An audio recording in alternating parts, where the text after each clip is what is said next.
What has got into you, mate? Just wait till you hear it.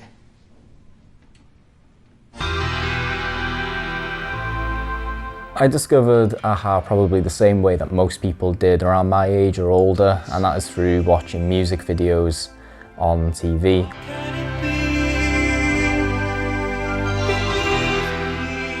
I think most kids these days are not sat in front of a TV watching music videos growing up.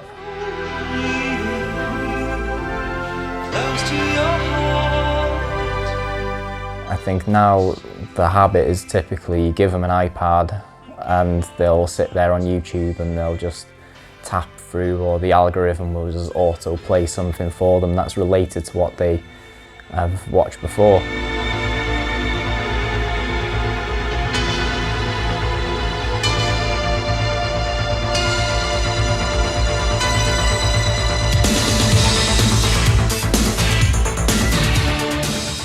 a-ha are a trio founding in Oslo, Norway, 1982, consisting of vocalist Morten Harket with his angelic vocals, Magne Fyrholmen on keys and bass, and Paul Vaktar Savoy on guitars, and is the main songwriter for the band.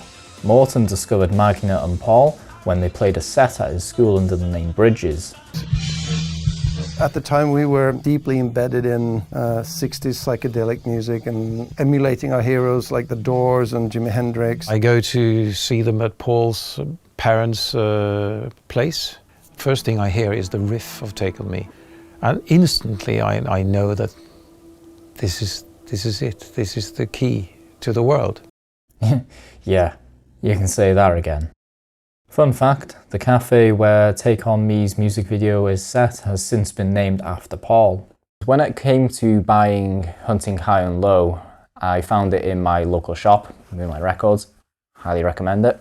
I took a gamble on it based on the strength of the two tracks Take On Me and The Sun Always Shines on TV, which I was familiar with through the music videos, of course. And for the rest of the album, I didn't know what I was getting myself into.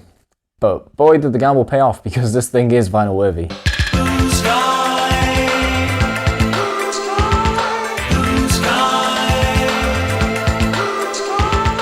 And every track for me is a keeper, flows really nicely. They all fit this theme of a yearning of love and life from an alienated outcast's perspective.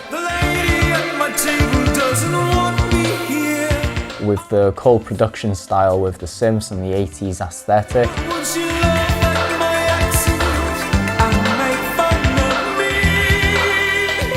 Every second feels like it was used appropriately. I find it really difficult to pick a favourite between Take On Me and The Sun Always Shines on TV. Is Take On Me the better song because it's so malleable? Or is The Sun Always Shines on TV better because no one has, to this day, in my opinion, managed to recreate the magic of the original recording?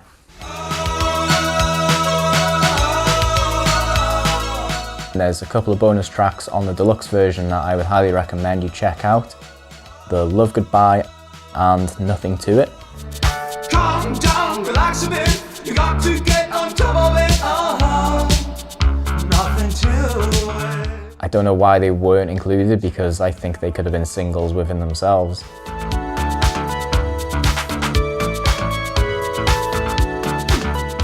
My opinion of Hunting High and Low is pretty clear, as you can see. I love the album. I think it is flawless from start to finish, and I highly recommend you check it out.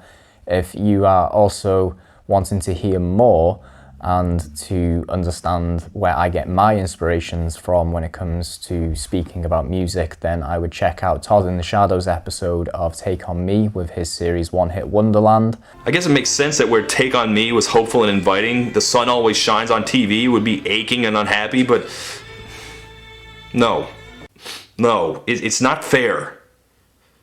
It's just not fair. And also check out the Great Albums podcast, which do a track-by-track review of Hunting High and Low. Real Big Fish covering Take On Me. And so and this doing the was- horns instead of the synths, yeah, you the know? keyboards, yeah. And this was back, now like the 80s and synths and stuff are fine. Like they're cool and everything. But this was, the 90s, like people were like, they kind of disowned that stuff. Right. But then when those punk bands would do that or those ska bands would do it, it was, punk and ska, so it was cool. And, you could kind of get away with listening to that stuff. Stolen a lot from them, I think.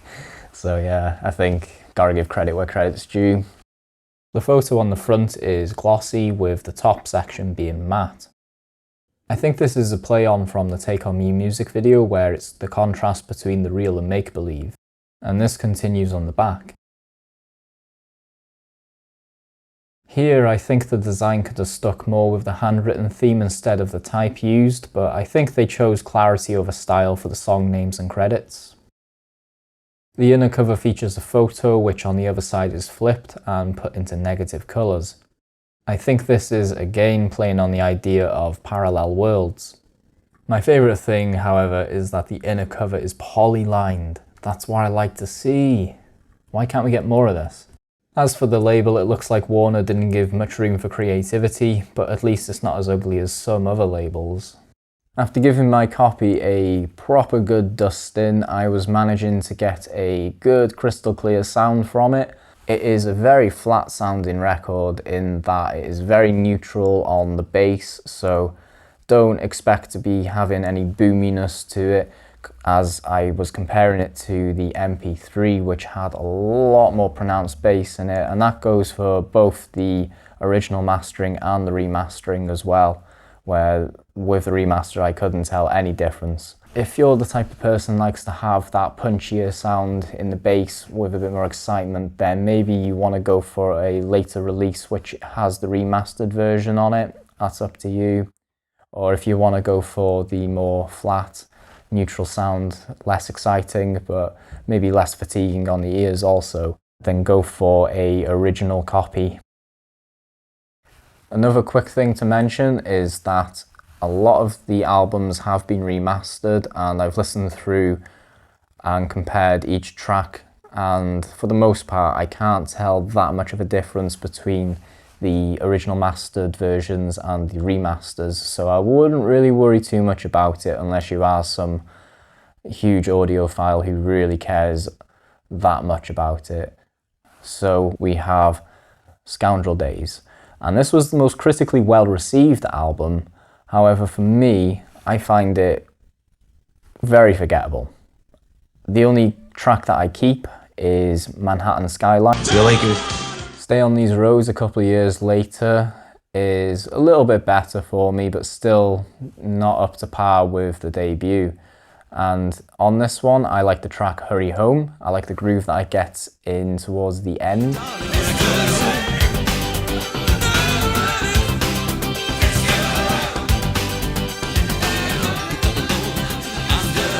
My favourite track is Out of Blue Comes Green. I love Morton singing on this.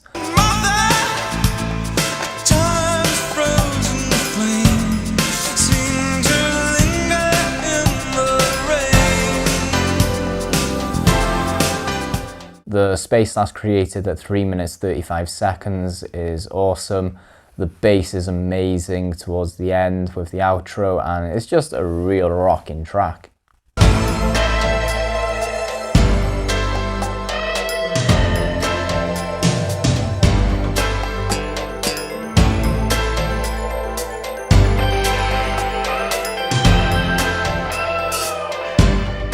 And I also like the track You Are The One. It feels like it's an homage to Love Is Reason.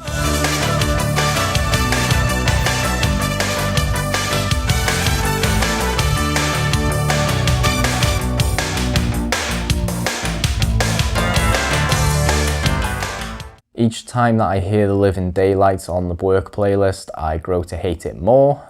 And as for the rest of the album, yeah, I can forget about it. By 1990, with the release of East of the Sun, West of the Moon, we see a completely different change in their sound, where they've opted in for more of a adult contemporary sound, using techniques which to me come across as more from, say, the the rock production style rather than the synthy pop that they would have done previously. And this followed through onto 1993's Memorial Beach as well. And I would say that it works to mixed results. I may be a fool, but till then, darling, you'll never see me complain. The first track on the album, Crying in the Rain, is a cover of the Everly Brothers, which was well received, but I have to say I'm not a fan of this cover, and I much prefer the original, as I find it just has that authenticity of its era. I'll never let you see the way my broken heart is hurting me. I've got my pride and I know how to hide all my sorrow and pain. I'll do my crying in the rain. With the cover, I just find it corny. It does not work for me, I'm sorry. Same goes for the tracks Sycamore Leaves and Cold River in particular, where you can see that they're attempting to go for this band thing where they're, trying to rock out, and it just falls completely flat on its face for me, where it seems like they're doing an imitation. Out in the fields, waiting for that blue early morning. But then they prove that they're capable of doing imitations and doing good imitations, such as on Early Morning. The drums and the keys are just so reminiscent of a Doors track.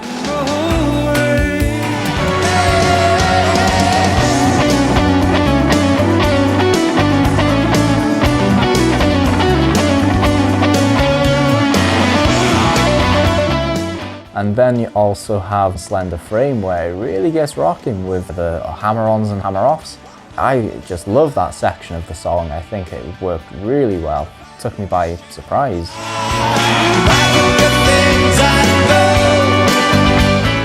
Then we have Mags, where he writes and performs his own song, The Way We Talk, and it sounds like it was inspired by Black Sabbath's Planet Caravan, which I'm a huge fan of that song.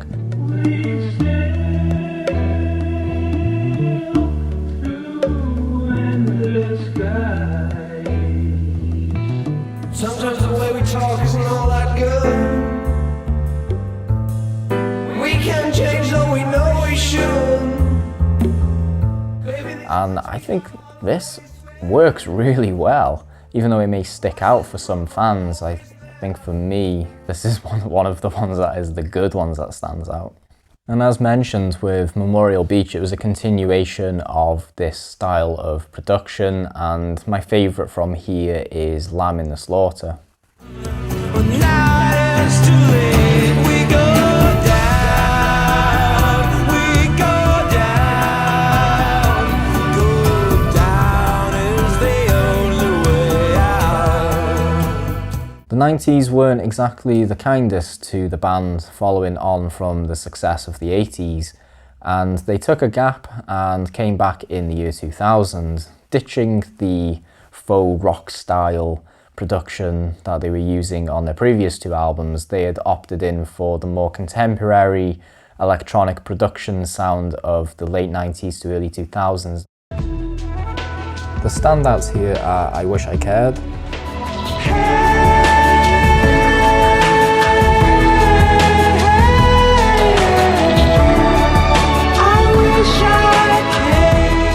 and Barely Hanging On. Getting by on decibels like a drug. To me, these two are possibly the band's biggest hidden gems. I'm barely hanging on. Barely hanging on.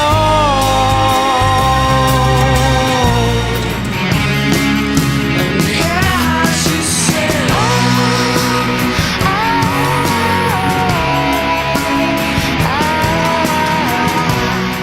On this album, you'll also hear a re-recording of Savoy's Velvet, and I gotta say, the extra polish that they've given this track does not do service to the song whatsoever. By comparison to the distortion of the original song, it feels much more alive compared to the lifeless re-recording on this album. I can't help but feel a little bit of irony given that the a-ha music video for the song is set in a morgue. 2002 was the release of Lifelines, and here we're only down to just one track that I find myself keeping. 2005 saw the release of Analog, nothing here for me. 2009 was Foot of the Mountain, again, nothing to see here. 2015, Cast in Steel. And at this point I think I've probably given up. The band performed a unplugged event for MTV in 2017, and the opening track, This Is Our Home, is a return to form, and it has restored some faith in the band for me. It's the best song they've written since 2002. It's a long time. To summarise a-ha in this episode, I did not know what I was getting myself into. Obviously I knew that a-ha had to have an episode as I own Hunting High and Low, but I can say that while they don't have any whole albums later on from their debut that I would consider to be vinyl worthy or really close to vinyl worthy, they have had some very good tracks in between spread out in their career, and I'll definitely be listening out for anything new that they're going to put out.